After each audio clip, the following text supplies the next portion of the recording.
विभिन्न ग्राम सभाओं से आए हुए हमारे ग्राम प्रधान महोदय, हमारे सम्मानित अभिभावकगण, मेरे विद्वान शिक्षक साथी और प्रिय छात्र छात्राओं, जैसा कि हमें विदित है कि हम इस वर्ष अपने विद्यालय का वार्षिकोत्सव मना रहे हैं। साथ ही साथ जो विद्यालय की पत्रिका है विनायन एनविल, उसका भी ये विमोचन का अवसर है। इस हेतु से हम सभी यहाँ पर एकत्र हुए हैं। तो जैसे अहमद सर ने बता दिया है, वार्षिकोत्सव विद्यालय की वार्षिक उपलब्धियों का एक दर्पण होता है और साथ ही साथ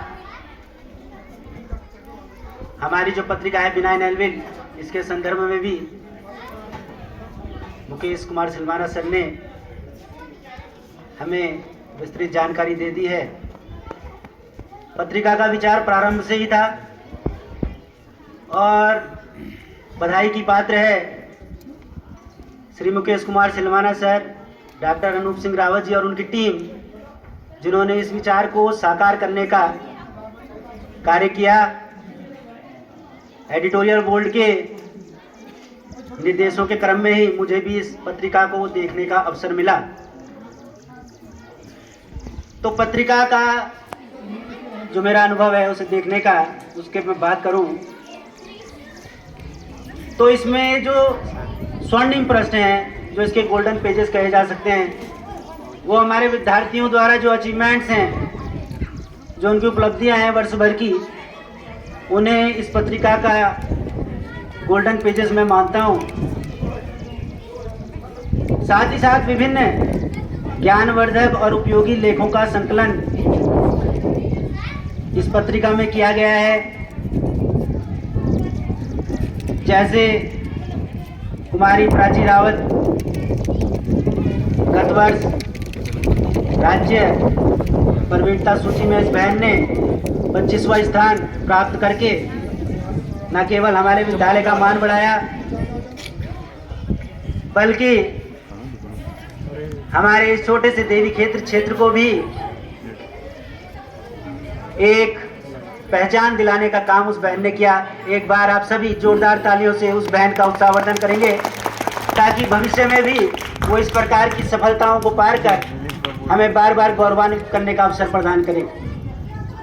सफलता की कहानी को लेकर एक पेज इस पत्रिका में उस बहन का है, जिसमें किन किन चुनौतियों का सामना उसने किया, अपने अध्ययन में किन किन चीज़ों का उसने सहयोग प्राप्त किया, वो सारी डिटेल उस लेख में हमें मिल जाती है। हमारे भौतिक विज्ञान के प्रवक्ता हैं श्री जितेंद्र रावत जी, उनकी एक बहुत सुंदर गढ़वाली कविता यू निर्मोही पलायन करके उसमें दी है, जिसके बोल हैं, ये सड़क अब तू किले आई मेरे गांव गुठियार माँ, देखना जुगा कुछ नहीं रह गए अब मेरा पहाड़ माँ। पलायन के दंश को व्यक्त करती है कविता। इसका एक एक शब्द मन पर गहरा आघात करता है जब इसको पढ़ते हैं। बहुत सुंदर कविता वो है, आप उसको जरूर पढ़ें। हमारे गणित के प्रवक्ता श्री भारत सिंह रावत जी हैं, उन्होंने कटपयादी सूत्र करके एक लेख उसमें दिया है, जिसमें बताया है कि हमारे जो धार्मिक ग्रंथ हैं उसमें इस कटपयादी सूत्र का उल्लेख मिलता है। और जो आज हम कंप्यूटर के क्षेत्र में कोडिंग डिकोडिंग की बात करते हैं, कंप्यूटर के आविष्कार से सैकड़ों वर्ष पूर्व हमारे ग्रंथों में उस कोडिंग का उपयोग किया जा चुका है। उस कटपयादी सूत्र के प्रयोग से एक श्लोक का जब कोडिंग करते हैं तो जो पाई एक संख्या है, उसका दशमलव के 31 स्थानों तक शुद्ध मान प्राप्त होता है। महज 1-2 स्थानों तक प्राप्त होता तो उसे संयोग कहा जा सकता था, पर दशमलव के 31 स्थानों तक जो शुद्ध मान प्राप्त हुआ है वो कोई संयोग नहीं है। ये इस बात को दर्शाता है कि जो हमारे पूर्वज थे वो केवल धार्मिक नहीं थे, बल्कि उनकी जो अवधारणाएं थी उसका आधार वैज्ञानिक था, तार्किक था, विश्लेषणात्मक था। तो अपने इतिहास, अपनी संस्कृति, अपनी परंपराओं पर गर्व करने का वो लेख हमें अवसर देता है। इसी प्रकार भैया बहनों के भी उसमें बहुत सुंदर सुंदर प्रेरक प्रसंग, कहानी, गीत, चुटकुले आदि का संकलन किया गया है। जब आप उसको पढ़ेंगे तो आप पाएंगे कि कितने उपयोगी जानकारियाँ, ज्ञानवर्धक लेख उनके द्वारा दिए हैं। एक बहुत सुंदर प्रेरक प्रसंग कक्षा 9 के किसी छात्र ने दिया है, जिसका शीर्षक है पत्थर में बसे भगवान। उसमें बताया है किस प्रकार एक पुष्प मंदिर के पुजारी पर क्रोधित होते हुए कहता है कि मैं सुंदर हूँ, कोमल हूँ, सुवासित हूँ, और ये पत्थर तो कठोर है और आप मुझे इसको अर्पण करते हैं, ये मुझे कतई पसंद नहीं है। तो मंदिर का पुजारी मुस्कुराते हुए उसको जवाब देता है कि आप सुंदर हैं, सुकोमल हैं, सुवासित हैं, ये सारे गुण आपको ईश्वर से सहजता से प्राप्त हुए हैं, आपने इसके लिए कोई अलग से प्रयास नहीं किया है।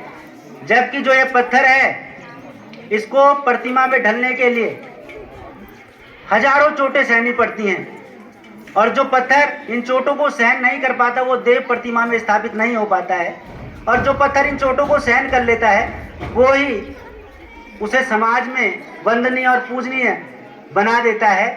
अर्थात कठिन परीक्षाओं को जो सफलतापूर्वक पार कर लेते हैं वे ही देवत्व को प्राप्त कर लेते हैं। ये इस प्रेरक प्रसंग के माध्यम से बताया गया। तो इस तरह के बहुत सुंदर, रोचक, रोमांचक लेख इस पत्रिका में संकलित किए गए हैं। आपको बताने का उद्देश्य मेरा यही था कि आप पत्रिका को उठाकर एक तरफ ना रख दें केवल चित्रों को देखकर, बल्कि जो उसमें सामग्री आपके लिए दिखाई गई है, संकलित की गई है, उसको जरूर आप जो है गहनता से देखें, तो आपको निश्चित जो है लाभ होगा। एक बार पुनः यहाँ पर उपस्थित जो हमारे सभी अतिथिगण हैं, हमारे खंड शिक्षा अधिकारी जी हैं, जिन्होंने अपने व्यस्ततम कार्यक्रम से हमें अपने के लिए समय दिया है, उनकी गरिमा में उपस्थिति से